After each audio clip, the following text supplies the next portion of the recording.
I don't want you living with roaches. Get double decon power. Double down! And Louisiana Beer Reviews is going to double down with what tonight? Well,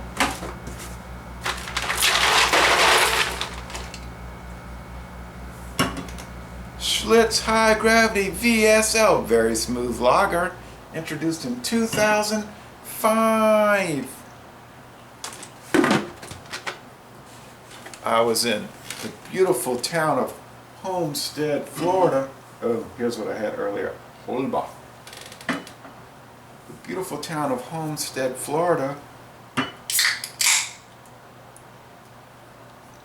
Along Chrome Avenue. Some other, and Dixie Highway, US Highway 1. And some other, and I went into some, I didn't feel too unsafe, stores. And I see that they got Schlitz Original Malt Liquor OML and Schlitz High Gravity V.S.L. Very Smooth Lager. Okay. Well, look at that thick. The lighting is not ideal here. White head, yeah.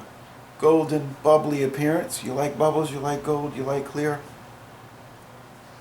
Now, the original Schlitz malt liquor was test marketed in 1963. It was successful, so it was rolled out nationally by Joseph Schlitz Brewing Company in 1965. Became one of the top selling malt liquors ever. And at that time, 51 years ago, as of this year, but 51 years ago, malt liquor was sold as an upper level beer for white folks mainly who went to the country club and you wanted to serve something a little better, like Mildred. If you look at the old ads, Mildred going kind of cray-cray with the malt liquor, but still dignified malt liquor. They couldn't say strong beer because you can't say strong associated with beer in America, so you have to use other terms like the bull. Don't take any bull. That's what they say on the Schlitz malt liquor website I was just looking at. Don't take any bull. Drink the bull. So, when I was around 12 years old, they would have these commercials on TV, actually younger than that. And I can just remember them. The bull. But, by that, ooh, how sweet it is. By that time, 1980, 79, 80, a lot had changed with malt liquor. A lot had changed. In Canada, it's called extra strong beer. In England, it's called like super lagers, I think. Well, beer companies like Anheuser-Busch, whose first malt liquor was a pretty bad failure, the Budweiser all malt liquor made without corn or rice adjuncts. Apparently the consumer didn't care and didn't really understand. They didn't explain what all malt meant. But and they replaced that in 1984 with King Cobra, which is one of the exemplaries of the malt liquor world. But anyway, companies like Anheuser-Busch did some market studies. They found out that a big part of the malt liquor drinking community, maybe the biggest part, was not country club members, but let's see, in 1972 they would have said black Americans. In 1962 they would have said colored Americans or Negro Americans. Anyway, and now we say other terms like African Americans Or I remember in 1973, they would have said Afro-Americans. Oh, it really matters. It matters. It matters. So they said, well, heck, if the big part of the market is black Americans, and it's not the country club members, then we'll change our marketing. So then you notice in the mid-70s, all the malt liquor companies, Colt 45, from National, Mickey's Fine Malt Liquor from Evansville, later Falstaff, later Pabst, and then of course when King Cobra came out, they started gearing it toward the black market. Colt 45 tended to try to pull in both white people and black people.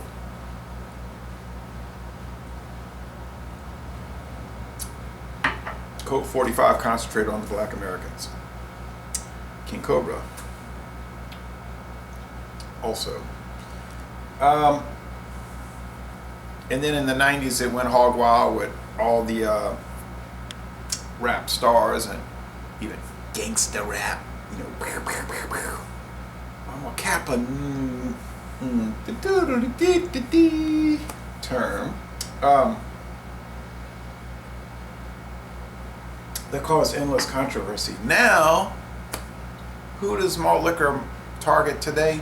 The same people, but they're getting into the whites, you know, and the Mexicans, the Hispanics, man, and the maybe Asians. I don't know. I don't have any tattoos, but I'm still drinking it. I don't have any tattoos on my neck, and I'm still drinking it. My hair is not short. It's different than the short cropped, and I don't have a chain. But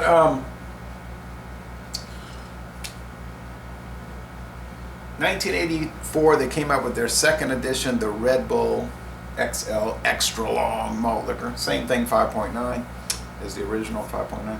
1994, 10 years later, the Red Bull's 85, sorry. 94, they started upping the ante when they came out with Schlitz Ice Bull, 8% alcohol, or is it 8.1? Now it was getting serious. And then so that started kind of a high gravity, or in England they say imperial lager competition. And then in 2005, Schlitz says we're going all the way. Schlitz meaning Pabst Brewing Company, who bought, they bought Stroh's in 1999, who had purchased Schlitz in 1982. This can is a beautiful can. I always did love the old Schlitz label. The old background, beautiful background. The old Joseph Schlitz crest, I guess that is. It says the Stroh Brewery. Yeah. Stroh's bought Schlitz and Pabst bought Stroh's. And they came out in 2005 with the high gravity 8.5. And now there's Colt 45 8.5 right on the shelf next to this. It's the same company. It's Pabst. Is it the same beer? I'd have to do a side by side. Don't say it. I'll give myself an idea. I can go to places right here that have all that. All right. But sounds better in a bottle than, you know, in a can, right? Don't recall ever seeing Schlitz high. Maybe once up in the Chicago area or somewhere up north, I saw a 40-ounce bottle of the Gold Bull. Brown bottle. Schlitz invented brown bottles in the early 1900s to protect the beer from skunking. That took the beer world by storm in many cases. You still see the greenies and the whitey, you know, the clearies. It's talking about on the Schlitz website, this beer uses extra alcohol and charcoal filtration to sting your sensibilities. Yeah, it'll sting your sensibilities. Now, they had it overpriced at this place in Homestead. I mean, for real. What was it? Like, the guy says, well, he couldn't really speak English, but he was like, $1.79. I said, what? I said, okay. But it was a total ripoff. A pint, Man, in West Louisiana along Interstate 10, I can buy a 24-ounce can of this for the same price. So maybe $1.89. So get out of here, Florida, with your ridiculous beer prices and your ridiculous beer regulations.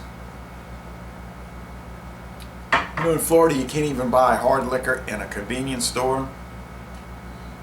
But in Louisiana, you can buy beer, wine, and hard liquor in one convenient location. Anyway, enough rant and rave with me. Yeah, this is a good nightcap. My second beer of the day and my last, as you wouldn't want to play around with this too much. That's that. The double down. If I see Red Bull, I'll burst into tears. If I see Ice Bull, I'll go into shock. But I got a feeling I won't. But I will be checking out ABC Liquor when I head on up to St. Petersburg to see the atrocious Rays baseball team.